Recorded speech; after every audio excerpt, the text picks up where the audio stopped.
சரஸ்வதி ஆவாகனம். அதாவது சரஸ்வதியை பூஜிக்கிறது அப்படின்னா என்னது அப்படின்னா, சரஸ்வதிய படிக்கிறது தான் பூஜிக்கிறது. புஸ்தகம் படிக்கிறது, படிக்கிறது தான் அம்பாளை பூஜை பண்றது, சரஸ்வதியை பூஜை பண்றது. படிக்கிறது, கத்துக்கிறது வாத்தியார்கிட்ட இருந்து.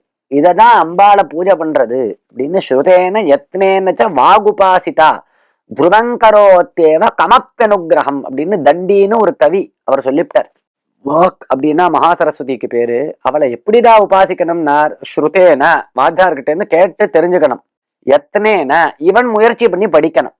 இந்த ரெண்டு தான் அவளை பூஜை பண்றது. இப்படி பூஜிச்சா யாரா இருந்தாலும் மக்கா இருந்தாலும் அவனுக்கு அனுகிரகம் பண்றா சரஸ்வதி அப்படின்னு அவர் கவி சொன்னார். அந்த மாதிரி அம்பாளை பூஜை பண்றது இதுதான் முறை. ஆனா இந்த விசேஷ தினங்கள்ல இன்றைய தினத்துல இருந்து ஆரம்பிச்சு 3 நாட்கள் எந்த புஸ்தகத்தையும் படிக்க கூடாது, எந்த புஸ்தகத்திலையும் எழுதக்கூடாது. அப்படி சாஸ்திரம் சொல்லிடுது. ந பட்டேத் ந லிக்கேத் அப்படின்றது. இத்தனை வருஷம் முழுக்க நாம் நிறைய படிச்சிருப்போம், நிறைய எழுதியிருப்போம். அதுக்கு இந்த 3 நாள் விராமம் கொடுக்கணும்.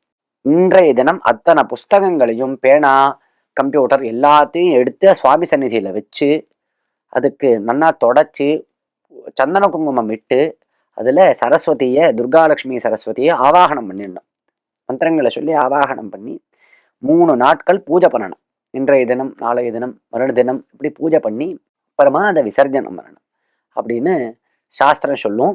இந்த மாதிரி எழுதாம இருக்கிறது, படிக்காம இருக்கிறது, இந்த 3 நாட்கள் இப்படி இருக்கிறது அம்பாளுக்கு ரொம்ப சந்தோஷத்தை ஏற்படுத்துறது அப்படின்லாம் சாஸ்திரம் சொல்றது. அதனால இந்த 3 நாட்கள் மட்டும் இந்த மாதிரி ஆச்சரணம் பண்றது ரொம்ப விசேஷம். அதை தான் நாம் சரஸ்வதி ஆவாகனம் அப்படின்னு குறிப்பிடுறோம்.